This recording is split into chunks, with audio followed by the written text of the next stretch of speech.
సభాధ్యక్షులు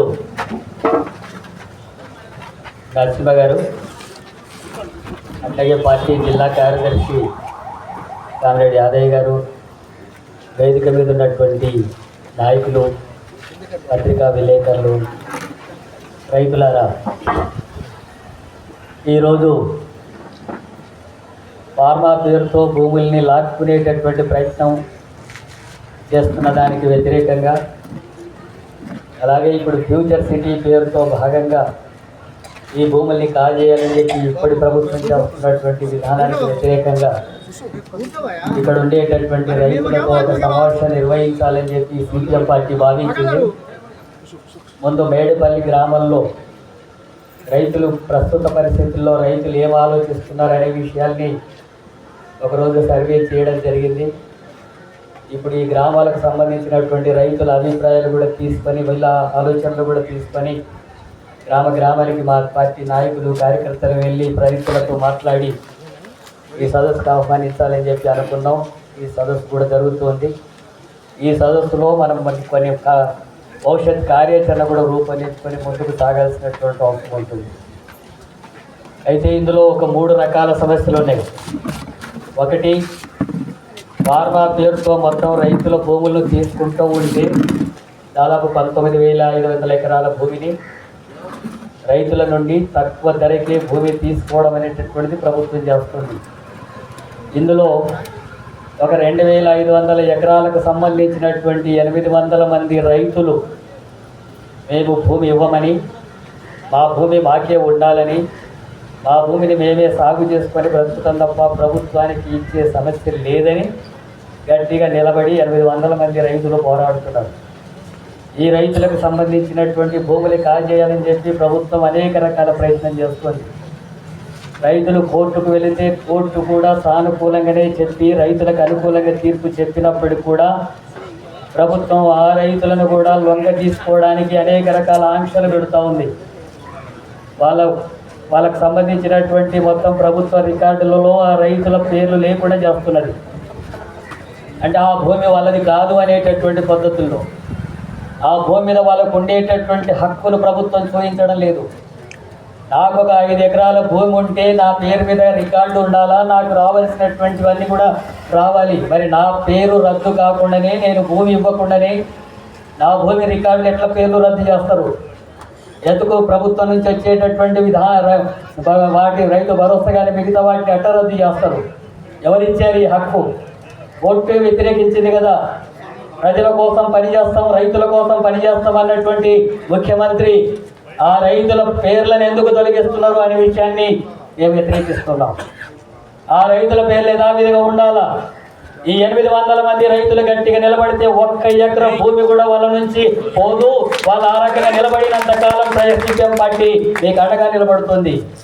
ప్రభుత్వం ఎట్లా రికార్డులలో పేరెక్కయ్యదో చూద్దాం, ఎట్లా రైతు భరోసా ఇవ్వదో చూద్దాం, ఎట్లా రైతు భరోసా ఇవ్వకుండా ఈ ప్రభుత్వం నడుస్తుందో కూడా రైతులకు వ్యతిరేకంగా ఒకటి ఎట్లా నడుస్తుందో చూద్దాం. మనం అందరం కలిసి రైతు భరోసా ఇవ్వరు, రైతు బీమా ఇవ్వరు, రైతులకు సంబంధించినటువంటి సంక్షేమ పథకాలు అమలు చేయకుండా అడ్డుకుంటే, పేరు లేకుండా చేస్తే, మీరు అమ్ముకోలేక తక్కువ ధరకే భూమికి ప్రభుత్వానికి ఇస్తే ఆ తక్కువ ధరకు కొంతమంది దగాకోరులంతా కూడా భూమి కొని వాళ్ళు కోట్ల రూపాయలకి మళ్ళీ అమ్ముకోవడానికి జరుగుతున్నటువంటి కుట్ర ఇది. అందుకే రైతులారా, మీరు 800 మంది రైతులు ఉన్నారు, మీరు గట్టిగా నిలబడండి, భూమి ఇవ్వకుండా ఉండండి. ఎట్లాంటి పరిస్థితుల్లో కూడా ప్రభుత్వం ద్వారా హక్కులు సాధించి మీకు ఎర్ర జెండా అండగా నిలబడి మీ భూమిని కాపాడేటటువంటి కార్యక్రమానికి సిపిఎం పార్టీ ముందుంటుందని చెప్పి తెలియజేస్తున్నాను.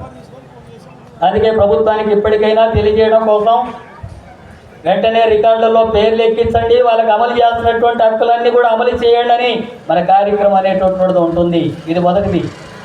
ఇక రెండవది, ఇప్పటికే కొంతమంది రైతులు భూములు ఇచ్చేశారు, తక్కువ ధరకే ఇచ్చేశారు. 8 లక్షలు 16 లక్షలకే ఎకర భూమి ఇచ్చారు. ఇప్పుడు మార్కెట్ ధరనేమో ₹1,00,00,000 పోతుందని చెప్పి అందరూ కూడా అంటున్నారు. ఇక్కడ మార్కెట్ ధర కాకుండా 8 లక్షలు 16 లక్షలు ఇచ్చి భూమిని కాజేసి మీకు ఒక గంట భూమి ఇస్తాము ఈ ప్లాట్ల కోసం అని చెప్పి మాయమాటలు చెప్పి ఉద్యోగాలు ఇస్తామని చెప్పి అనేక రకాల మాయమాటలు చెప్పి రైతులతోన తక్కువ ధరకే భూమిని అంతా కూడా కాజేశారు ఎందుకు. మరి ముఖ్యమంత్రి రేవంత్ రెడ్డి ఎన్నికలకు ముందు మాట్లాడినప్పుడు ఆ భూములన్నీ ఈ ఫార్మా భూములన్నీ రద్దు చేస్తామన్నావు కదా, ఆ భూములు రద్దు చేస్తామనేటటువంటిది ఎందుకు రద్దు చేయడం లేదు ఫార్మా భూముల్ని? అలాగే రైతులకంతా కూడా భూమి వాపస్ ఇస్తామన్నావు కదా, ఎందుకు ఇవ్వడం లేదు? ఎందుకు మాట తప్పావు? ఎందుకు మాట తప్పుతున్నావు? ఎందుకు రైతులకు వ్యతిరేకంగా ఉన్నావు? రైతులందరూ కూడా నువ్వు ఫార్మా భూములంతా కూడా రద్దు చేస్తానంటే పాలాభిషేకం చేశారు కదా. మరి ఇప్పుడు ఆ భూములంతా కూడా రైతులకు ఇవ్వకుండా ఉంటే ఏం అభిషేకం చేయాలో రేవంత్ రెడ్డికి మనం ఆలోచించుకోవాల్సినటువంటి అవసరం ఉంది. అందుకని ఈ మిగతా రైతులకు సంబంధించి ఇప్పటికే భూమి అమ్మడానికి సంతకాలు పెట్టి ఒప్పందం చేసుకున్నటువంటి రైతులకు మేము విజ్ఞప్తి చేస్తున్నది ఏంటంటే, మీకు ఇచ్చినటువంటి ధర చాలా తక్కువ, అది మోసపూరితంగా ఇచ్చారు. ఇప్పుడు ₹1,00,00,000 విలువ చేస్తుంది. ఇక్కడ ఎకరం ₹1,00,00,000 ఉంటే 3 అంతలు ఇవ్వాలని చెప్పి ప్రభుత్వం 2013 చట్టం చెప్తుంది. 3 కోట్లు ఇవ్వాలా? మరి 8 కోట్లు ఎట్టి 8 లక్షలు ఎట్టి ఇస్తావు? 16 లక్షలు ఎట్టి ఇస్తావు? ఇప్పుడు ఒకవేళ ఎకరం 10 కోట్లు అయితే 30 కోట్లు ఇవ్వాలి కదా ప్రభుత్వం. 30 కోట్లకు రైతులకు ఒక ఎకరం భూమికి ఇచ్చి తీసుకుంటున్నావా? ఆ రకంగా లేదు కదా. మరి రైతులంతా కూడా ఇక్కడ ఉండేటటువంటి భూముల విలువలంతా కూడా పెరగబోతున్నాయి. అందరూ అంటున్నారు ఇక్కడ కోకపేటలాగా ఎకరం 100 కోట్లు కూడా పోతుందని. 100 కోట్లకు ఎకరం పోయేటట్టుకుంటే ఇక్కడ ఉన్నటువంటి రైతు కదా అది అందాల్సింది. ఈ రైతు కదా డబ్బులు రావాల్సింది. ఈ రైతుతోనే 8 లక్షలకో 10 లక్షలకో కొన్నటువంటి వాళ్ళు ఇతర వాళ్ళకంతా కూడా కార్పొరేట్ సంస్థలకు అమ్మితే ఆ కార్పొరేట్ సంస్థలు ఇతరులకు అమ్మి ₹1,00,00,000 దండుకోవడానికి జగాకోరి వ్యాపారం చేయడానిక ఈ రైతుల భూములు లాక్కుంటున్నది. అందుకే ఆ రకంగా కుదరదంటున్నాం మేము. భూమి ఇవ్వడానికి ఉన్నటువంటి రైతులు కూడా గట్టిగా నిలబడాలా. రేటు పెరగాల్సిందే గ్యారెంటీగా. ఇప్పుడున్నటువంటి మార్కెట్ ధరకు అనుగుణంగా భూముల రేట్లు ఇవ్వాలా. ఆ రకంగా ఇచ్చినాం కదా, మాట చెప్పినాం కదా, సంతకాలు పెట్టినాం కదా అని అనుకోకండి. ఎందుకంటే భూమి మీది, ఆ భూమి మీద హక్కు మీకుంది. ఆ భూమి కోల్పోవడం వల్ల మీ కుటుంబాలు దెబ్బతింటున్నాయి. మీ భవిష్యత్తు అక్కడ సాగు చేసుకొని బతకడానికి అవకాశం లేకుండా పోతుంది. మీ పిల్లల భవిష్యత్తు అక్కడ లేకుండా పోతుంది. ఈ నగరం అభివృద్ధి జరిగినా సరే నీకు అక్కడ ఉండడానికి కూడా అవకాశం లేనటువంటి దుస్థితి వస్తుంది.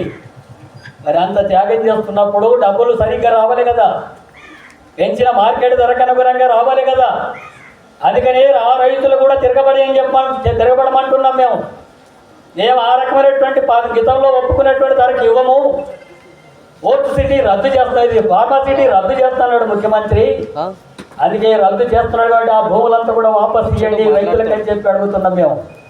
ఒకవేళ భూమి రైతులు ఇస్తే భూములు తీసుకోవడానికి సిద్ధమైతే, రైతులు కూడా ఇవ్వడానికి సిద్ధమైతే ఇప్పుడున్నటువంటి మార్కెట్ ధరకు అనుగుణంగా ఇవ్వండి.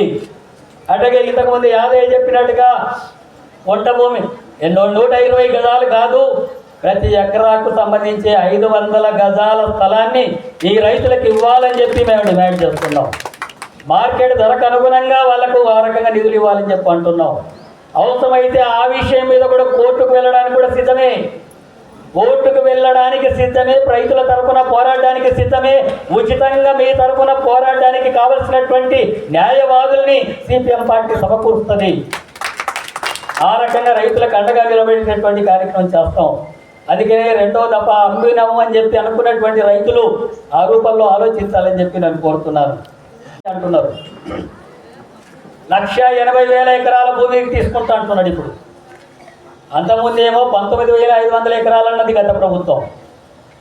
ఇప్పుడు ఇవన్నీ కూడా రద్దు చేసి పేదలకే రైతులకే ఇస్తామన్నటువంటి ముఖ్యమంత్రి మొత్తం ఇక్కడ పోర్ట్ సిటీని ఏర్పాటు చేస్తా, ఫ్యూచర్ సిటీని ఏర్పాటు చేస్తా. 7 మండలాల పరిధిలో దాదాపు 60-70 గ్రామాలకు పైగా ఉన్నాయి. ఆ గ్రామాల పరిధిలో 1,80,000 ఎకరాల భూమిని సేకరిస్తామని చెప్పి అంటున్నాడు. అంటే పొయ్యి మీద నుంచి ఏమంటారు కదా, పెనం మీద నుంచి పొయ్యిలో పడ్డట్టుగా అయితే ఇప్పుడు రైతుల పరిస్థితి. మన భూములు మనకు వాపసు వస్తాయి అనుకుంటే మిగతా రైతుల భూములు కూడా లాక్కునేటటువంటి ప్రయత్నం చేస్తున్నది ఇప్పుడు ఉన్నటువంటి ప్రభుత్వం.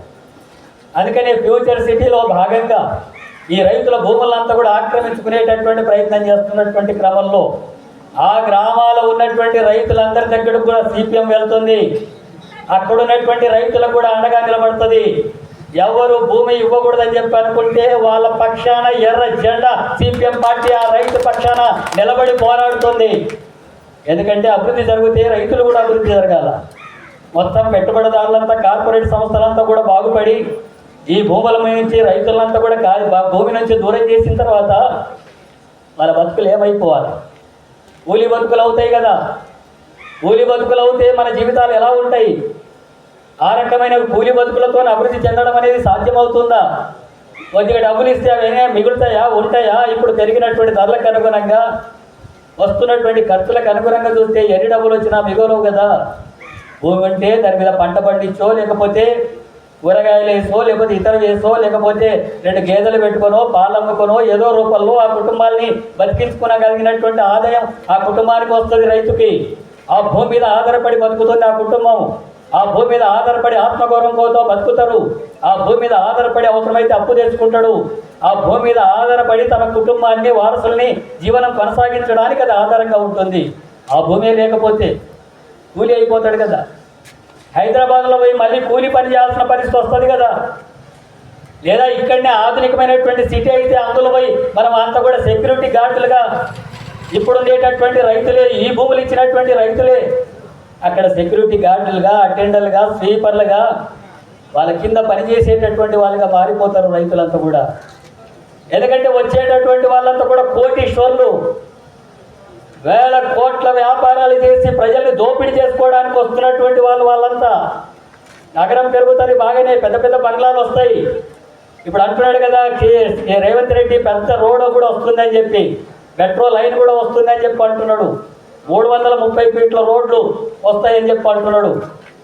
ఎన్ని రోడ్లు వచ్చినా, మెట్రో వచ్చినా, లేదా ఇతర రూపాల్లో వచ్చినా రైతుకు వచ్చేది ఏంటి?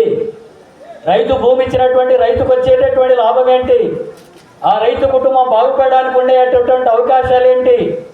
ఆ భూములంతా కూడా తీసుకున్నటువంటి పెట్టుబడిదారులంతా కూడా బాగుపడతారు, ధనికులు బాగుపడతారు. వాళ్ళకి అద్భుతమైనటువంటి ఇక్కడ నగరం వస్తుంది, మంచి పార్కులు వస్తాయి, మంచి యూనివర్సిటీ వస్తుంది, అద్భుతమైనటువంటి బంగ్లాలు వస్తాయి, రోడ్లు వస్తాయి.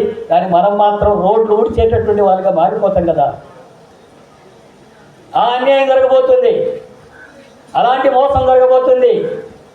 ఇటువంటి వాటికి వ్యతిరేకంగానే ఈ అభివృద్ధి పేరుతో రైతులంతా కూడా అన్యాయం చేయడం. అభివృద్ధి అంటే ఏంటి? అన్ని రంగాల్లో అందరికీ అభివృద్ధి జరగాలి కదా. అందుకే రైతులు పెద్ద ఎత్తున ఢిల్లీలో పోరాటం చేశారు కదా.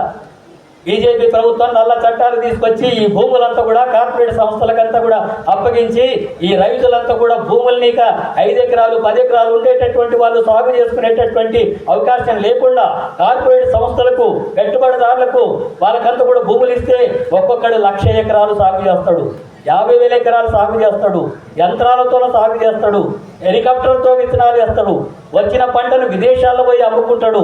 ఈ 5 ఎకరాల రైతు, 10 ఎకరాల రైతు ఎట్లా పోటీ తట్టుకుంటాడు వాళ్ళతోన? అలాంటి చట్టాలకు వ్యతిరేకంగానే రైతులు అక్కడ పెద్ద ఎత్తున ఉద్యమం చేశారు. ఆ భూములంతా కూడా ఆ రకంగా తీసుకోవడానికి వీల్లేదని రైతులు సంవత్సరం అంతా కూడా పోరాటం చేశారు. ఆ రకంగా నల్ల చట్టాలు తాత్కాలికంగా వెలికిపోయినాయి. ఇప్పుడు ఇక్కడ అదే జరుగుతుంది. అభివృద్ధి పేరుతో రైతుల్ని దూరం చేయడం, అభివృద్ధి పేరుతో రైతులంతా కూడా బజారు పాలు చేయడం, అభివృద్ధి పేరుతో రైతులంతా కూడా తమ పొట్టను తామే కష్టపడి పని చేసుకుని జీవనం నడుపుకుంటున్నటువంటి ఆత్మగౌరవంగా బతుకుతున్నటువంటి ఆ రైతునే కూలీగా మార్చి పేదవాడిగా మార్చేటటువంటిది, ఆ డబ్బునటువంటి వాళ్ళకంతా కూడా ఊడిగా చేసే పనులకి మార్చేటటువంటి పరిస్థితి వీటి వల్ల రాబోతుంది. అందుకని అలాంటి అభివృద్ధి అనేది కాదు, అసమానమైనటువంటి అభివృద్ధి, ధనిక పేద అనే వ్యత్యాసాలు సృష్టించేటటువంటి అభివృద్ధి అనేటటువంటి ఇప్పుడు ఉన్నటువంటి ప్రభుత్వాలు చేస్తున్నాయి. అందుకే 1,80,000 ఎకరాల భూమిలో ఒక ఆధునికమైనటువంటి సృష్టిస్తే, ఆధునికమైనటువంటి నగరాన్ని సృష్టిస్తే వచ్చేదంతా కూడా మొత్తం కోటీశ్వర్లే. ఇక్కడ ఉన్నటువంటి పేదవాళ్ళకు జరిగేటటువంటి ప్రయోజనం ఏమి ఉండదు. అందుకని ఇవంతా కూడా మోసపూరితమైనటువంటి విధానాలు, వాటికి వ్యతిరేకంగా కూడా సిపిఎం పార్టీ పోరాడుతుంది. అందుకే ఈ 3 అంశాల మీద ఇప్పుడు ఆల్రెడీ రైతులు గట్టిగా నిలబడి ఉండేటటువంటి వాళ్ళ భూమి ఇవ్వమనేటటువంటి వాళ్ళ హక్కుల కోసం పోరాటాన్ని కొనసాగిస్తూనే అమ్మినటువంటి రైతులకు కూడా వాళ్ళ రేటు పెరగాల, వాళ్ళకి ఇవ్వాల్సినటువంటివన్నీ కూడా పెరగాలనేటటువంటిది. వాళ్ళకి ఇవ్వాల్సినటువంటి 100 గజాలు కాదు 500 గజాలు ఇవ్వడంతో పాటు మిగతా విషయాలంతా కూడా మాట్లాడడం కోసం, అట్లాగే ఇప్పుడు ఫ్యూచర్ సిటీలో భాగంగా ఇప్పుడు రైతులు మోసపోతుంటే ఆ రైతులు మోసపోకండి అని చెప్పి వాళ్ళ రైతులకంతా కూడా తెలియజేయడానికి, వాళ్ళకి అండగా నిలబడడానికి ఈ కార్యక్రమం అనేటటువంటిది కొనసాగుతుంది. ఈ కార్యక్రమం కొనసాగించిన దాంట్లో భాగంగానే ఇప్పుడు యాదయ్య యొక్క కార్యక్రమాన్ని ప్రతిపాదన పెట్టారు. మీరందరూ కూడా దానికి సన్నద్ధం కావాలా, సంసిద్ధం కావాలా? అందరు కలిపి ఇక్కడ ఉండేటటువంటి రైతుల్లో ఉండేటటువంటి వాళ్ళు, ముఖ్యమైనటువంటి వాళ్ళు గ్రామానికి కొద్దిమంది ఎంపిక చేసుకొని ఒక వారం, ఈ 4-5 రోజుల్లోనే కలెక్టర్కి ఒక వినతి పత్రం ఇచ్చి రావాలి. ముందే మన డిమాండ్స్ని అన్నిటి కూడా స్పష్టంగా పెట్టి కలెక్టర్కి ఇవ్వాలి. ఎందుకంటే ప్రభుత్వానికి తెలవాలి, ముఖ్యమంత్రికి తెలవాలా. దీనికోసం అంతా కూడా ఒక కమిటీని ఏర్పాటు చేస్తున్నారు, వాళ్లకు తెలియాలా. అటువంటి వాళ్ళందరికీ తెలియడానికి రైతుల డిమాండ్స్ ఏంటో స్పష్టంగా తయారు చేసుకొని కలెక్టర్కు వినతి పత్రం ఇవ్వడం అనేది జరగాలి ఈ 4-5 రోజుల్లోనే. అట్లాగే మొత్తం గ్రామాన రైతుల తరఫున గ్రామానికి వచ్చి ప్రచార కార్యక్రమాన్ని నిర్వహించి ప్రజలకు వివరించడానికి, రైతులకు వివరించడానికి సభలు జరుగుతాయి. గ్రామానికి కళా బృందాలంతా కూడా వచ్చి ఈ గ్రామాల్లో ప్రచారం చేస్తారు, విషయాలు చెప్తారు, రైతులకు అండగా నిలబడమంటారు, రైతులు ఐక్యంగా ఉండమంటారు, రైతులు పార్టీలకు అతీతంగా పోరాడాల్సినటువంటి అవసరం ఉంది. అలాగే రైతుల కోసం మద్దతుగా గ్రామ ప్రజలు కూడా ఉండాలని చెప్పి ఆ రూపంలో ప్రచార కార్యక్రమం జరుగుతుంది. అట్లాగే 20 తారీఖు రోజు పాదయాత్ర ప్రారంభమవుతుంది. 20 తారీఖు రోజు 20, 21 2 రోజులు పాదయాత్ర జరుగుతుంది. ఈ 2 రోజులు పాదయాత్ర జరిగేలోగానే కలెక్టర్ మాట్లాడి, రైతులతో మాట్లాడి ఏం చర్యలు తీసుకుంటారో కలెక్టర్ మాట్లాడాలా. ఇక్కడ ఉన్నటువంటి ఎమ్మెల్యే కూడా జోక్యం చేసుకొని మాట్లాడేటటువంటి ప్రయత్నం చేయాలా. ముఖ్యమంత్రి కూడా దీని మీద తగినటువంటి ఆదేశాలు ఇవ్వమని చెప్పి ముఖ్యమంత్రి రేవంత్ రెడ్డిని డిమాండ్ చేస్తున్నాం. రేపటి నుంచి శాసనసభ సమావేశాలు కూడా జరగబోతున్నాయి. ఇంత పెద్ద ఎత్తున 1,80,000 ఎకరాల భూమిని కాజేస్తున్నప్పుడు, 1,80,000 ఎకరాల భూమిని నాసిరకంగా కాజేస్తున్నప్పుడు, రైతులంతా కూడా భూమిలో చెలగొడుతున్నప్పుడు, అక్కడ ఉండేటటువంటి అభివృద్ధి నుంచి వాళ్ళని దూరం చేసినట్టుగా పెద్ద నగరాలైతే, డబ్బున్నటువంటి వాళ్ళ నగరాలైతే రైతు ఉండకూడదా? అక్కడ కూలోడు ఉండకూడదా? కార్మికుడు అక్కడ ఉండకూడదా? అగ్రకులాల వీధుల్లో కదా దళితుడు ఉండకూడదు అన్నట్టుగా డబ్బున్నటువంటి వాళ్ళ వీధుల్లో ఈ పేదవాడు ఉండకూడదు అనేటటువంటి వ్యవహారం జరుగుతుంది ఇక్కడ. అద్భుతమైనటువంటి నగరం వెళితే మనమేడ ఉంటాం అక్కడ? మనల్ని ఏడ ఉండనిస్తారు అక్కడ? నీకు 8 లక్షలు, ఆ 16 లక్షలని ఉన్న భూమినే లాక్కుంటున్నారు కదా. ఆ తర్వాత నీ ఇల్లు కూడా ఉండదు కదా అక్కడ. పక్కనే ఒక పేద కోటీశ్వరుడు వచ్చి ఉన్న తర్వాత నీ ప్లాట్ను కూడా కొనేస్తాడు కదా. ఇవి ఎక్కడ ఉంటావు ఇక? అందుకే ఇదంతా కూడా మాయాలోకం. ఇది అభివృద్ధి పేరుతో పేదవాడిని నష్టం చేసేటటువంటి విధానం ఇది. ప్రభుత్వము, అన్ని పార్టీలో ఉండేటటువంటి రాజకీయ నాయకులు, రియల్ ఎస్టేట్ దారులు, దగాకోర్లు, ప్రజలను మోసం చేసేటటువంటి వాళ్ళందరూ కూడా అధికారాన్ని ఉపయోగించుకొని జరుగుతున్నటువంటి మోసం ఇది. అందుకే వాటికి వ్యతిరేకంగా నిలబడాల్సినటువంటి అవసరం ఉంది. పార్టీలకు వ్యతిరేకంగా, పార్టీలకు అతీతంగా మీ ఇష్టం. ఎన్నికలప్పుడు మీకు నచ్చినటువంటి అభ్యర్థికి ఓటు వేయండి, అభ్యంతరం లేదు. కానీ ఈ సిపిఎం పార్టీ ఉన్నదే శ్రామిక వర్గాల కోసం. ఈ సిపిఎం పార్టీ పుట్టిందే, ఎర్ర జెండా పుట్టిందే రైతుల కోసం. ఈ సిపిఎం పార్టీ పుట్టిందే కార్మికుల కోసం. ఈ సిపిఎం పార్టీ పుట్టింది, పనిచేస్తున్నదే వ్యవసాయ కూలీల కోసం. ఈ సిపిఎం పార్టీ పుట్టిందే దళితులు, గిరిజనులు, బలహీన వర్గాలు, మైనార్టీలు, అన్ని కులాల్లోని పేదవాళ్ళు, మహిళల కోసం పుట్టింది. వాళ్ళ విముక్తి కోసం, వాళ్ళకు అండగా నిలబడేటటువంటి పార్టీ ఇది. ఎన్నికల్లో ఓడినా, గెలిచినా, సీట్లు వచ్చినా రాకపోయినా ఈ రైతాంగం పట్ల, కార్మికుల పట్ల, కూలీల పట్ల నిలబడి పోరాడుతూనే ఉంటుంది అది. అలాంటి పోరాటంలో భాగంగానే అనేక మంది అమరులయ్యారు. ఆశా నరహరి లాంటి వాళ్ళు తమ రక్తాన్ని దారపోసి ఎర్ర జెండాను ఎరిపెక్కించారు పేదవాళ్ళ కోసం, రైతుల కోసం, కూలీల కోసం. అట్లాగే మన తెలంగాణలో ఈ ఎర్ర జెండా సిపిఎం పార్టీ పేదలకు ఎక్కడ అన్యాయం జరిగినా, రైతు కూలీలకు ఎక్కడ అన్యాయం జరిగినా వాళ్ళకి అండగా నిలబడి పోరాటం కోసమే ఈ జెండా ఉంది. అందుకే మీ అందరికి కూడా విజ్ఞప్తి చేస్తున్నాం, ఇది శ్రామిక వర్గాల పార్టీ, ఇది రైతుల పార్టీ, కూలీల పార్టీ. మీకు అన్యాయం జరుగుతుంది కాబట్టి మీకు అండగా నిలబడడానికి వచ్చింది ఇక్కడ ఉన్నటువంటి పార్టీ. ఆ రకంగా ఆ డిమాండ్కి అనుకూలంగా ఇతర రాజకీయ పార్టీలంతా కూడా సానుకూలంగా స్పందిస్తే మంచిదే. ఇతర సంఘాలు కూడా సానుకూలంగా స్పందిస్తే మంచిదే. ఎమ్మెల్యేలు ప్రజాప్రతినిధిగా ఉన్న వాళ్ళు మా ప్రజలు కదా, ఇక్కడ మా రైతులు కదా, మా వాళ్ళ పక్షాలు నిలబడతానని చెప్పి వచ్చి నిలబడితే మనకేం అభ్యంతరం లేదు.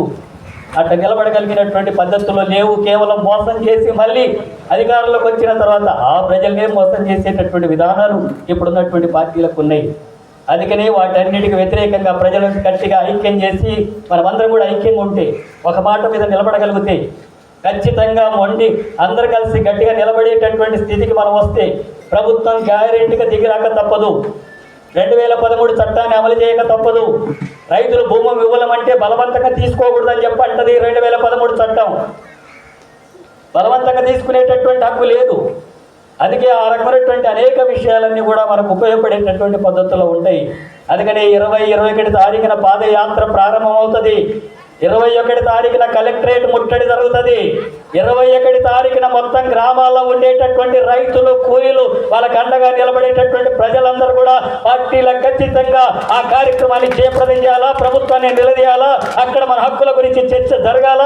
అంతలోగానే కలెక్టర్ జోక్యం చేసుకొని చర్చలు జరిపి పరిష్కారం చేస్తే మంచిది. లేకపోతే మాత్రం ఆ రోజు ముట్టడి కార్యక్రమం జరుగుతుంది. జరిగేటటువంటి పరిణామాలకు కూడా ప్రభుత్వమే బాధ్యత వహించాల్సి ఉంటుంది. శాంతియుతంగా ఈ కార్యక్రమం జరుగుతుంది. పాదయాత్ర ద్వారా జరుగుతుంది. వినతి పత్రాల ద్వారా జరుగుతుంది. అక్కడికి పోయి కలెక్టర్ ఆఫీస్ ముందు కూర్చొని ఆ సమస్యలు పరిష్కరించేంత వరకు ఇక్కడి నుంచి కదలమని చెప్పేటటువంటి పద్ధతుల్లో ఈ కార్యక్రమం జరుగుతుంది. రైతులంతా కూడా సిద్ధంగా అండి. సిద్ధమైతే మీకు సిపిఎం పార్టీ అండగా ఉంటుంది. తప్పకుండా న్యాయవాదులు మీకు అండగా ఉంటారు. కోర్టులు మీకు అండగా ఉండేటట్టుగా మనం చూడొచ్చు. ఆ రకమైనటువంటి పద్ధతిలో మన హక్కుల సాధన కోసం ఉద్యమిస్తే తప్పకుండా ప్రభుత్వాలు దిగొస్తాయి, ప్రభుత్వాలు వెనకడుగు వేస్తాయి, ప్రభుత్వాలు ఆలోచించుకుంటాయి. అట్లా కాకుండా మూర్ఖంగా రైతులను కాదని, కూలీలను కాదని, పెట్టుబడిదారులే కావాలని చెప్పి అనుకుంటే ఆ ప్రభుత్వాలంతా కూడా గల్లంత అయిపోతాయి. అటువంటి ప్రభుత్వాలు గద్దె దిగాల్సినటువంటి పరిస్థితి వస్తుంది. రైతులంతా కూడా తలుచుకుంటే, రైతులంటే ఇక్కడ ఉండేటటువంటి వాళ్ళే కాదు కదా, రైతులు రాష్ట్రమంతా ఉన్నారు కదా. ఇక్కడ ఉండేటటువంటి రైతులకు అన్యాయం జరుగుతాయి. ఇక్కడ ఉండేటటువంటి రైతుల భూములు బలవంతంగా లాక్కుంటుంటే, ఇక్కడ ఉండేటటువంటి భూములను లాక్కొని హక్కుల్ని, చట్టాలని అమలు చేయకపోతే మీకు మద్దతుగా రైతాంగం నిలబడేటట్టుగా ఉద్యమం నడుపుతుంది సిపిఎం పార్టీ. రాష్ట్ర వ్యాప్తంగా ఉండేటటువంటి రైతుల మద్దతు మీకు దొరికేటట్టుగా, మీకు అండగా నిలబడేటటువంటి పద్ధతుల్లో కార్యక్రమం జరుగుతుంది. మీరు 4-5 గ్రామాలే అనుకునేరు. రంగారెడ్డి జిల్లాలో ఉండేటటువంటి రైతాంగాన్ని అంతా కూడా కదిలించి మీకు అండగా నిలబడేటటువంటి పద్ధతుల్లో భవిష్యత్తు ఉద్యమం జరుగుతుంది. ఇటువంటి పోరాటాన్ని, ఇటువంటి పద్ధతుల్లో మనం ముందుకు సాగితే ప్రభుత్వం తిరిగి రాక తప్పదు. మీ సమస్యల్ని పరిష్కరించక తప్పదు. మీ డిమాండ్స్ని ఆమోదించక తప్పదు. అందుకే అందరూ కూడా సన్నద్ధంగా అలా ఐక్యంగా ఉండాలా, ఒక మాట మీదనే ఉండాలా, డిమాండ్స్ పట్ల ఉండాలా. మనం అనైక్యతకు గురికాకూడదు. ఇతర మాటలు విని మన ఐక్యత దెబ్బతింటే తప్పకుండా మన ఉద్యమం దెబ్బతింటది. ఉద్యమం దెబ్బతినడం అంటే రైతు నష్టపోతాడు. రైతు నష్టపోతే ఆ కుటుంబాలు దెబ్బతింటాయి, మన భవిష్యత్తు లేకుండా పోతుంది. అలాంటి భవిష్యత్తు నిలబెట్టుకోవాలంటే మనం కూడా అందరితో సమానంగా హక్కులు పొందేటట్టుగా నడవాలని చెప్పి అనుకుంటే ఈ ఉద్యమంలో అందరూ భాగస్వామ్యం అయ్యేటట్టుగా మీరందరూ కూడా ప్రయత్నం చేస్తారని చెప్పి ఆశిస్తూ ఈ అవకాశం ఇచ్చినందుకు మీ అందరికీ కూడా ధన్యవాదాలు తెలియజేస్తూ ముగిస్తున్నాను. మన పార్టీ రంగారెడ్డి జిల్లా కార్యదర్శి వర్గ సభ్యులు, రైతు సంఘం అధ్యక్షులు కమ్రేడు రామచంద్రన్న గారు, అదే రకంగా మన వ్యవసాయ కార్మిక సంఘం రంగారెడ్డి జిల్లా అధ్యక్షులు, సిపిఎం పార్టీ రంగారెడ్డి జిల్లా కమిటీ సభ్యులు అంజన గారు, మన అడ్వకేటు సీనియర్ నాయకులు మన అరుణ్ కుమార్ గారు, నా ముందు మాట్లాడినటువంటి నారాయణ గారు, మండల నాయకులు, ఇక్కడ విచ్చేసినటువంటి రైతు సోదరులకి, అదే రకంగా ఈ భూమి మీద ప్రజలందరూ కూడా రాజ్యాల కోసం, అదే రకంగా పెద్ద ఎత్తున పోరాటాలు చేసినటువంటి చరిత్రలు ఈ భూమిపైనే కొనసాగాయి. ఈ దేశానికి స్వతంత్రం రాకముందుకు ఈ రాష్ట్రంలో ఉన్నటువంటి నిజాం ఆధీనంలో ఉన్నటువంటి ఈ భూమి అంతా కూడా ఆనాడు ప్రభుత్వ చేతుల్లో ఉన్నప్పటికీ ఎవరైతే కాస్తు చేస్తున్నారో కాస్తులో ఉన్నటువంటి రైతులందరూ కూడా ఆ రకంగా కౌలుదారులుగా ఉన్నటువంటి పరిస్థితి ఉండేది. మా దేశానికి స్వతంత్రం వచ్చిన తర్వాత ఈ భూములన్నీ కూడా ఎవరైతే కౌలు చేస్తూ ఉన్నారో వాళ్ళకే పట్టాలైనటువంటి పరిస్థితి మనం చూసాం. ఇలాంటి మరి మొత్తము తెలంగాణ రాష్ట్రంలో చూస్తే ఈ తెలంగాణ రాష్ట్రంలో ఉన్నటువంటి భూములన్నీ కూడా 10% ఉన్నటువంటి ప్రజలకి దాదాపు 60% భూములు ఉన్నాయి. 10% ఉన్నటువంటి అసలు వ్యక్తులకి 60% ఉన్నాయి భూములు, కానీ 10% ఉన్నటువంటి ప్రజలకి 40% ఉన్నటువంటి భూములు ఉన్నాయి. అంటే ఎంత వ్యత్యాసంగా ఉన్నాయో మనం అర్థం చేసుకోవాల్సిన అవసరం ఉంది. అదే కాదు, ఇప్పటికీ మన రాష్ట్రంలో మొత్తం భూమి లేనటువంటి పేదలు 40% ఉన్నారు. 1 సెంటు భూమి లేనటువంటి ప్రజలు 40% ఉన్నటువంటి పరిస్థితి ఉంది. మరి ఇలాంటి భూములన్నీ కూడా ఇప్పుడే నారాయణ గారు చెప్పారు, చాలా మంది నాకంటే ముందు నాయకులు కూడా చెప్పారు. తెలంగాణ రైతాంగ సాయుధ పోరాటం ముందు ఈ రాష్ట్రంలో దున్నేవాడికే భూమి కావాలని ఆనాడున్నటువంటి పెద్ద ఎత్తున దొరలకు వ్యతిరేకంగా, ఆనాడున్నటువంటి మరి నవాబుకు వ్యతిరేకంగా, ఆనాడున్నటువంటి భూస్వాములకు వ్యతిరేకంగా పోరాటాలు చేసినటువంటి చరిత్ర మనకు అందరికీ కూడా తెలియని కాదు. అలాంటి భూములన్నీ కూడా పేదలకు పంచడం అంటే పోరాటాలు చేశారు. పోరాటం చేయడం అంటే పేదల కోసం, ఆనాడున్నటువంటి అనగారినటువంటి ప్రజల కోసం భూములు దక్కాలని చెప్పి ఆ రకంగా పెద్ద ఎత్తున పోరాటం చేస్తే దాదాపు 10 లక్షల ఎకరాల భూములు పంచారు. ఆ భూములు ఇప్పటికీ ఆ రకంగా పంటలు పండించుకుంటున్నటువంటి పరిస్థితి ఉంది. ఎలాంటి భూములు? చట్టాలు పార్లమెంట్లో 1965 నుంచి ఇప్పటిదాకా చట్టాలు తీసుకొస్తా ఉన్నారు. ఏమిటి చట్టాలు అంటే సీలింగ్ చట్టాలు తెచ్చారు. సీలింగ్ చట్టాలు, టెనెంట్ చట్టాలు, అదే రకంగా పిఓటి చట్టాలు. ఈ రకంగా మొత్తం ప్రభుత్వ భూములన్నీ కూడా ఆ రకంగా పేదలకు పంచడానికి అవకాశం కల్పించినటువంటి చరిత్ర కమ్యూనిస్టులు అని చెప్పేసి ఒకసారి మనం అందరం కూడా జ్ఞాపకం చేసుకోవాల్సినటువంటి అవసరం ఉంది. మరి ఈ భూములన్నీ కూడా ఏంటి? పేదలకు పంచినటువంటి భూములు ఊరికే రాలేదు. ఎంతో మంది మన తాతలు, మన తండ్రులు ఆ రకంగా పోరాటాలు చేసి ప్రాణాలు వదులుకొని ఆ రకంగా భవిష్యత్ తరాల కోసం భూములు సాధించి పెట్టారు. ఆ భూములన్నీ కూడా ఇప్పుడున్నటువంటి ప్రభుత్వాలు రకరకాల పేర్లతోటి, అందమైనటువంటి పేర్లతోటి, ఈరోజు కంపెనీల పేరుతోటి, లేకపోతే పరిశ్రమల పేరుతోటి, లేదని చెప్పండి సెర్చ్ల పేరుతోటి, ఈరోజు ఫార్మాసిటీల పేరుతోటి, మరి సెర్చులతో పాటు హింసల పేరుతోటి భూములన్నీ కూడా సేకరిస్తున్నటువంటి పరిస్థితి ఉంది. ఏమిటయ్యా ఈ భూములు ఏంటి అని చెప్పారంటే, మన భారతదేశంలో సెర్చుల పేరుతోటి 600 పరిశ్రమలకి సెర్చుల పేరుతోటి భూములు సంబంధించి కాజేస్తే, మన తెలంగాణ రాష్ట్రంలోనే ఆనాడున్నటువంటి వైఎస్ రాజశేఖర రెడ్డి, అదే రకంగా చంద్రబాబు నాయుడు నాయకత్వంలో 70 సెర్చులు మన తెలంగాణ ప్రాంతంలో జరిగింది. ఆ తెలంగాణ ప్రాంతంలో జరిగినటువంటి సెర్చులలో ప్రధానమైనటువంటి మరి ఇబ్రహీంపట్నం, అదే రకంగా ఇక్కడ ఉన్నటువంటి ఎల్బీ నగర్, ఈ మహేశ్వరం, ఈ ప్రాంతంలో మాత్రమే దాదాపు 70 సెర్చులకు భూములు కేటాయించినటువంటి పరిస్థితి కనిపించిందని చెప్పి ఈ సందర్భంగా మనం చేస్తా ఉన్నాం. అందుకని మరి సెర్చులకి పేద భూములు సేకరించడమే, పేదలు కోట్లాలు సాధించుకున్నటువంటి భూములు, పట్టాలు తీసుకున్నటువంటి భూములు, సర్టిఫికెట్లు తీసుకున్నటువంటి భూములు, ఆ భూముల మీద పంటలు పండించుకున్నటువంటి భూములు, కనీసం 2 పంటలు పండించుకున్నటువంటి భూములని ఆ రకంగా పరిశ్రమలకు కేటాయించినటువంటి పరిస్థితి. చంద్రబాబు నాయుడు అదే పాత్ర, వైఎస్ రాజశేఖర రెడ్డి అదే పాత్ర, ఇప్పుడున్నటువంటి నిన్నగాక మొన్న 10 సంవత్సరాలు వెళ్ళినటువంటి కేసీఆర్ అదే పాత్ర, ఇప్పుడున్నటువంటి రేవంత్ రెడ్డి అదే పాత్ర కొనసాగిస్తున్నటువంటి పరిస్థితి ఉంది. మనం అందరం అర్థం చేసుకోవాలి. ఈరోజు టీడీపీ అయినా, ఒకరికి కాంగ్రెస్ అయినా, తెలంగాణ పార్టీ అయినా, ఈరోజు మళ్ళీ కాంగ్రెస్ వచ్చినా చేస్తున్న పని ఏంటని చెప్పండి, పేదల దగ్గర ఉన్నటువంటి భూములన్నీ కూడా ఆ రకంగా గుంజుకోవడం తప్ప వేరే లేదనేటువంటి విషయాన్ని మనం అందరం గమనించాలి. అందుకనే ఈ భూముల కోసం ఈ పేదలకు దక్కాలని, లేకపోతే హక్కులుగా ఏదైతే రైతాంగం నిరంతరం ఆ రకంగా వాళ్ళు సేద్యం చేస్తున్నటువంటి భూములకి సరైన హక్కులు కల్పించాలని చెప్పి సిపిఎం పార్టీని మొదటి నుంచి పోరాటం చేస్తున్నటువంటి సంగతి మీకు తెలియదు కాదు. ఈరోజు భూమి మీద పట్టా సర్టిఫికేట్ పొందితే 15 సంవత్సరాలు నిరంతరము ఆ భూముల మీద ఉంటే వాళ్ళకి పట్టాలు ఇస్తున్నటువంటి పరిస్థితి ఉంది. అది తమిళనాడులో చేస్తూ ఉన్నారు, అదే రకంగా కర్ణాటకలో చేస్తూ ఉన్నారు, ఇక్కడ ఉన్నటువంటి మన పక్కకున్నటువంటి ఆంధ్రలో కూడా మన జగన్ నాయకత్వంలో ఆ రకంగా పట్టాలు ఇచ్చేటువంటి పరిస్థితి ఉంది. కానీ తెలంగాణలో మాత్రం ఎవరు అధికారంలోకి వచ్చినా పేదవాళ్ళ భూములు గుంజుకోవడం తప్ప వాళ్ళ పట్టాలు మాత్రం చేయడానికి సిద్ధంగా లేరు. ఇప్పటికీ కేసీఆర్ దాదాపు 7 జిల్లాలలో 30,000 ఎకరాల భూములని భూ బ్యాంకుగా తయారు చేసుకున్నటువంటి పరిస్థితి. ఈ 30,000 ఎకరాల భూములన్నీ కూడా 100 కోట్ల రూపాయలకు అమ్ముకొని ఆ రకంగా ప్రభుత్వ ఖజానాలో ఆ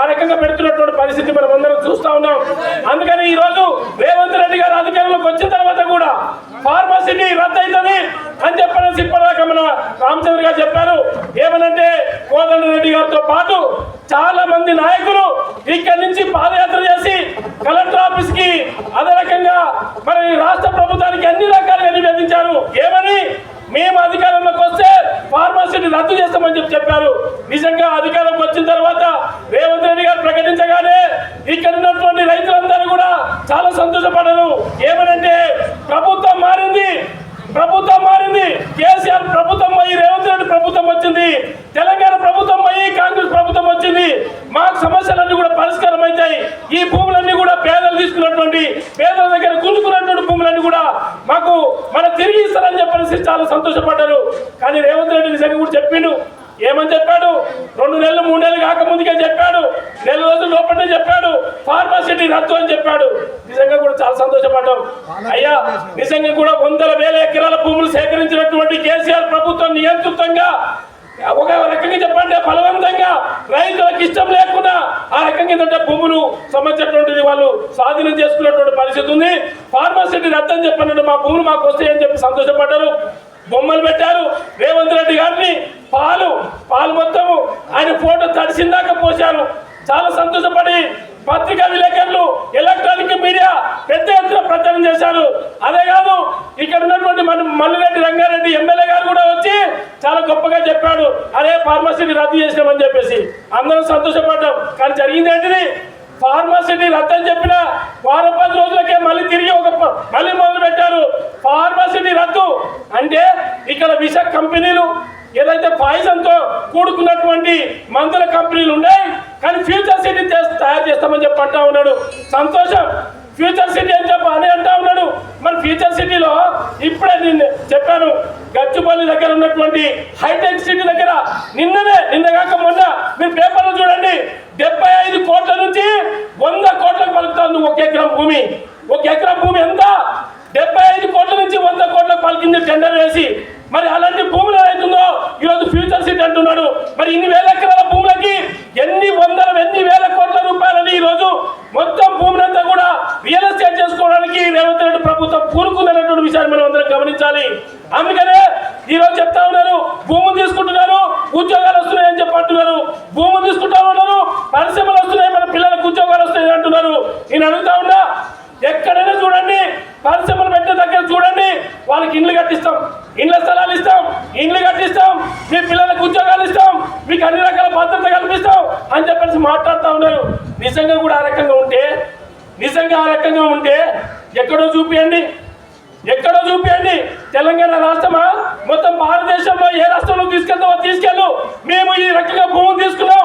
ఈ భూములు తీసుకున్న తర్వాత వాళ్ళ కుటుంబాలలో ఉద్యోగాలు ఇచ్చాం, వాళ్ళ కుటుంబాలకి ఇండ్లు కట్టించాం, వాళ్ళ కుటుంబాలకి అన్ని రకాల సౌకర్యాలు కల్పించాం, ఎలాంటి సమస్యలు లేవని చెప్పి ఒక మోడల్ ఎక్కడైతే మీరు చేశారో ఇలా భారతదేశ వ్యాప్తంగానే కాదు మొత్తం ప్రపంచ వ్యాప్తంగా పేదల భూములు గుంజుకోవడం తప్ప, కార్పొరేట్లకి కాళ్ళ కాడ ఊడియం చేయడం తప్ప ఈరోజు రైతుల కోసం ఒక్కనాడు మాట్లాడే పరిస్థితి లేదు.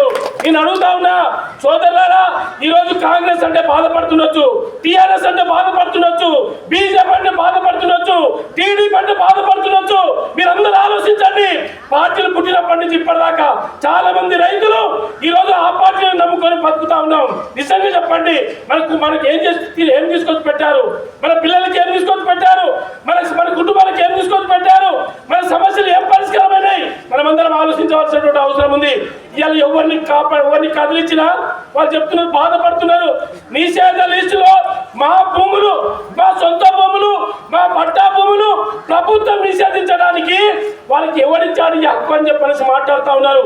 కానీ నిజమే ఇలా నిషేధాల జాబితాలో లిస్టు పెట్టి ఏ రకంగా అమ్మకాన్ని కొనుగోలు లేకుండా చేసి, వాళ్ళ హక్కులను కాలు రాసి, రైతు బంధు లేకుండా చేసి, రైతు రుణమాఫీ లేకుండా చేసి, క్రాప్ లోన్ తెచ్చుకోవాలన్నటువంటి పరిస్థితి ఉంటే, ఇంట్లో ఉన్నటువంటి ఆడపిల్లలు పెద్దగా పెళ్లి చేయాలని చెప్పంటే అమ్ముకోవాలన్నటువంటి పరిస్థితి తీసుకురావడం అంటే ఈరోజు కాంగ్రెస్ ప్రభుత్వం దానికోసం మనం గెలిపించామా?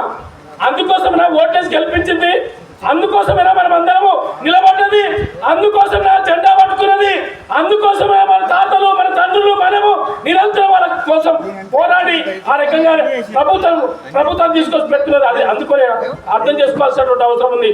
అదే కాదు మీరందరూ ఇంకో మాట ఆలోచించాలి. ఈ రోజు ఏం చెప్పనంటే రైతులు ఏంటి మోసం, ఎంత దగా.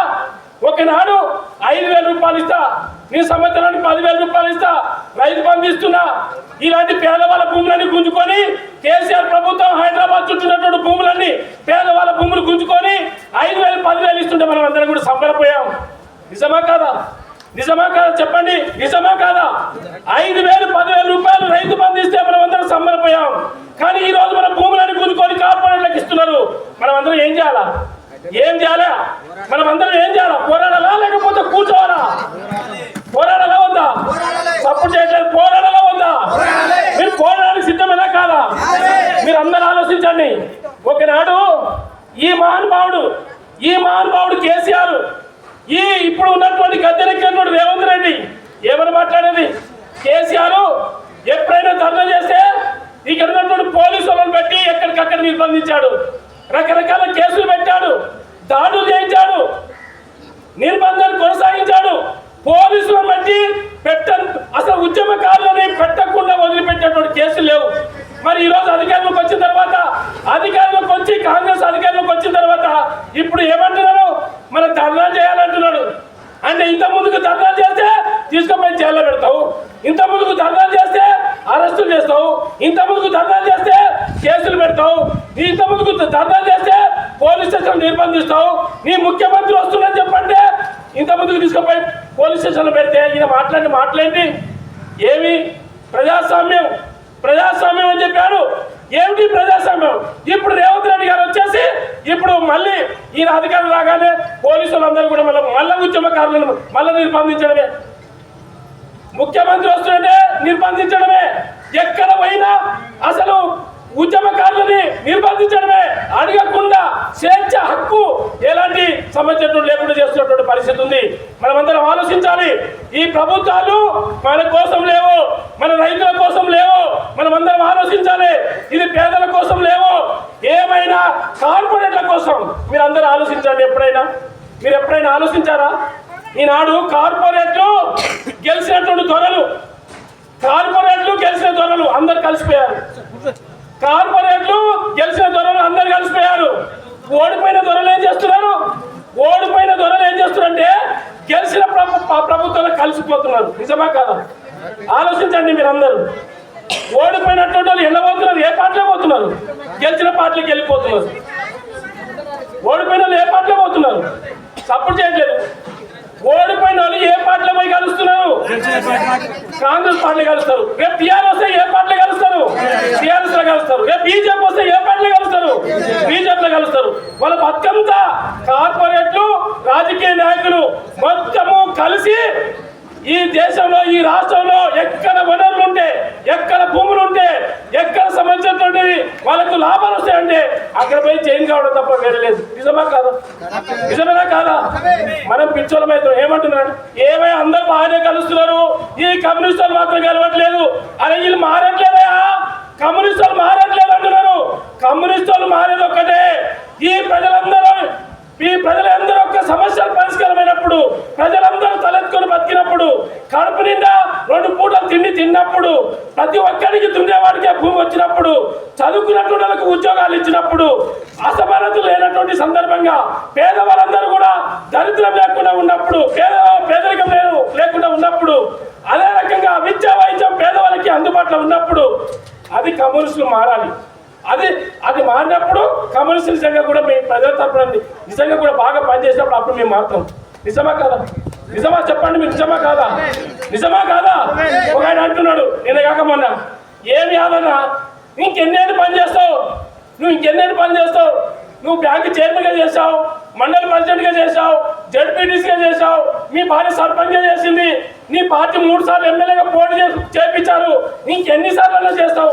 ఇప్పుడు 3 సార్లు ఓడిపోయినావు. మా పార్టీలోకి రా, మీకు టికెట్ ఇస్తాం, ఎమ్మెల్యే సీటు గెలిపిస్తాను. అయ్యా నీ ఎమ్మెల్యే సీటు కాదు, మంత్రి సీటు కాదు, ఏ సీటు ఇచ్చినా ప్రజలకి హక్కుల కోసం, పేదల హక్కుల కోసం పోరాడుతాం తప్ప మేము పదవుల కోసం నిలబడలేదు, పదవుల కోసం లేవు అని చెప్పడం సిద్ధంగా ఉన్నాం. ఇలా నేను అడుగుతా ఉన్నా. మల్రెడ్డి రంగారెడ్డి గెలిచాడు, సబితా ఇంద్రారెడ్డి గెలిచింది. మరి ఇలాంటి సమస్యలు వచ్చినప్పుడు ఎవరి తరఫున ఉండాలి? ఎవరు తరపున ఉండాలి చెప్పండి, ఎవరు తరపున ఉండాలా? ఎవరు తరపున ఉండాలా? మన తరపున ఉండాలా? రైతుల తరపున ఉండాలా ఉండదా? ఉండాలా ఉండదా? మనం అందరం ఓట్లేసామా లేదా? మరి ఇన్ని గ్రామాలు మొత్తం టోటల్ గా అన్యక్రాంతం జరుగుతుంటే, భూములు కోల్పోతుంటే, పేదలకు సంబంధించినటువంటిది పొట్టగొడుతుంటే, ఇక్కడ ఉన్నటువంటి పిల్లల భవిష్యత్తు లేకుండా చేస్తా ఉంటే మనం అందరికి ఎవరి తరపున ఉండాలా? ఎవరి తరపున ఉండాలా? ఇక్కడ ఉన్నటువంటి ప్రజల తరపున ఉండాలా? మరి ఉన్నారా వీళ్ళు? ఉన్నారా వీళ్ళు? ఎవరి తరపున ఉన్నారు? ఈ రోజు కార్పొరేట్లకి భూములన్నీ కూడా తీసుకుపోయి తాకట్టు పెట్టి వేల కోట్ల రూపాయలు దండుకోవడం కోసం సిద్ధంగా ఉన్నారు తప్ప ఇక్కడ ఉన్నటువంటి రైతుల పక్షాన లేనటువంటి విషయాన్ని మనం అందరం గమనించాలి. అందుకేమా సిపిఎం పార్టీలు కమ్యూనిస్టులకు అభివృద్ధి వ్యతిరేకమా? కానే కాదు. కమ్యూనిస్టులు అభివృద్ధి కావాలని కోరుకునేటువంటి వాళ్ళు. అంటే ఏ ఒక్కరో కార్పొరేట్లు అభివృద్ధి చెందితే ఊరుకోదు. ఇక్కడ ఉన్నటువంటి ప్రజలందరూ కూడా అభివృద్ధి కావాలి. ప్రజలందరూ అభివృద్ధి అయ్యేటువంటి ప్రణాళిక పెట్టు, ప్రజలందరి అభివృద్ధి అయ్యేటువంటి సమస్యలు తీసుకురా. అది తప్ప ఈయన ఒక్కడి కోసం, ఒక ఇద్దరి కోసం, ముగ్గురు కోసం మొత్తం వేలాది మంది రైతులని మొత్తం తుడిచేసి వాళ్ళ కడుపు నింపడం కోసం ఇలాంటి ప్రణాళికలు వస్తే ఖచ్చితంగా తిరగబడతాం, ఎదురు తిరుగుతాం, పోరాడతాం, పోయేంత వరకు నిలబడతాం అనేటువంటి విషయాన్ని కూడా మీరు అందరూ గమనించాలి. అందుకని సోదరులారా, రేపు జరగబెట్టండి ఈ యొక్క సంబంధించినటువంటివి ఈ ఫార్మా సిటీ ఫ్యూచర్ సిటీ అంటున్నాడు. ఫ్యూచర్ సిటీ, ఫోర్త్ సిటీ, ఇప్పుడు యూనివర్సిటీ, రకరకాల పేర్లతో చెప్తా ఉన్నాడు. యువకులందరూ కూడా ఆకర్షించే పద్ధతిలో మాట్లాడుతూ ఉన్నాడు. నేను అడుగుతున్నా, పోవాల్సిన అవసరం లేదు. ఎలాంటి పేర్లు పెట్టినా ఇక్కడ ఉన్నటువంటి రైతాంగంలో ఉన్నటువంటి భూములన్నీ కూడా గుంజుకోవడమే. అందుకనే ఈ రోజు ప్రజాస్వామ్యాన్ని కూడి చేస్తా ఉన్నారు. ప్రభుత్వంలో భూముల యొక్క హక్కులని కాలం రాస్తా ఉన్నారు. కాబట్టి ఆర్డీఓలు, ఎంఆర్ఓలు, కలెక్టర్లు వీరందరూ కూడా వాళ్ళకి అనుకూలంగా మాట్లాడేటువంటి వాళ్ళు తప్ప మన కోసం పనిచేసేటువంటి వాళ్ళు కాదనేటువంటి విషయాన్ని కూడా ఈ సందర్భంగా మనం చేస్తా ఉన్నాం. అయ్యా 121 గజానికి ఇల్లు కట్టుకోపో ఆయన దానం చేసినట్టు సర్టిఫికేట్ పంపుతున్నాడు. ఎవడు భూమి, ఎవరు సర్టిఫికెట్లు? భూములు మనవి, సర్టిఫికెట్లు ఇచ్చేది వాళ్ళు. ఆ సర్టిఫికెట్ చూసుకొని మనం సంతోషపడుతున్నాం. అయ్యా మీరు అందరూ ఆలోచించండి. ఎకరాకి 121 గజం ఇస్తామంటున్నాడు. ఎకరాకి 121 గజం కాదు, 500 గజాలు ఇచ్చేంత వరకు మనం అందరం పోరాడాలి. నిజమా కాదా? నిజమా కాదా చెప్పండి, నిజమా కాదా? కనీసం 500 గజాలని ఇవ్వాలి. మరి 500 గజాలు కూడా ఇవ్వడానికి సిద్ధపడాడు. మరి 121 గజం అమ్ముకుంటే ఏమైనా వచ్చేది ఉందా? ఏం వచ్చే పరిస్థితి లేదు. మరి ఈనాడు ఇండ్లు కట్టిస్తామంటున్నారు. ఆ భూములు పట్టాలు ఇచ్చి ఇప్పుడు సైలెన్స్ లో పెట్టారు. ఏమిటయ్యా అని చెప్పంటే మేము ఇస్తాం అంటున్నారు. ఇంకేంటంటే కుంభకోణాలు జరిగినాయంట. అయ్యా నేను అడుగుతున్నా, నిజమే కుంభకోణాలు ఎవరు ఆచరణ జరిగినాయి? ఎవరు ఎమ్మెల్యేలు ఎవరు? మంత్రులు ఎవరు? ఈ రాజ్యం ఎవరిది? ఈరోజు కాంగ్రెస్ పార్టీలు మారినాయి తప్ప, భూస్వాముల పెట్టుబడిదారుల పార్టీలు తప్ప పేదవాళ్ళ కోసం పనిచేసేటువంటి పార్టీలు కావు. అందుకని మనం అందరం ఆలోచించాలి. దాదాపు మినిమం గా 500 గజాల భూమి ఇచ్చేంత వరకు దానికోసం కూడా ప్రత్యేకమైనటువంటి పోరాటం చేయాల్సిన అవసరం ఉంది. అదే కాకుండా మీకు అందరూ కూడా దయచేసి తెలియజేస్తా ఉంటాం, ఎక్కడైనా ప్రజలు తిరగబడితే సాధించుకున్నమే తప్ప వెనుకబడినటువంటి పరిస్థితి లేదు. మీరందరూ చూడండి, ఏ చరిత్ర చూసినా ప్రజలు తిరుగుబాటు రావాలి, ప్రజలలో తిరుగుబాటు చేయడానికి ముందుకు రావాలి. మీరందరూ కూడా రావాలి. ఈ రోజు పార్టీ పిలిపిస్తా ఉంది. ఏమని? ఈ రోజు ప్రజల తరఫున ఇక్కడ ఫార్మా పోయి ఫ్యూచర్ సిటీ పేరుతోటి ఆ రకంగా భూములు గుంజుకుంటున్నటువంటి రైతుల పక్షాన నిలబడమని చెప్పేసి మన రాష్ట్ర పార్టీ ప్రధానంగా జాన్వేశ్వర నేరుగా వచ్చి నేను చూస్తా దాని సంగతి ఏందో. దాన్ని వదిలిపెట్టే సమస్య లేదు.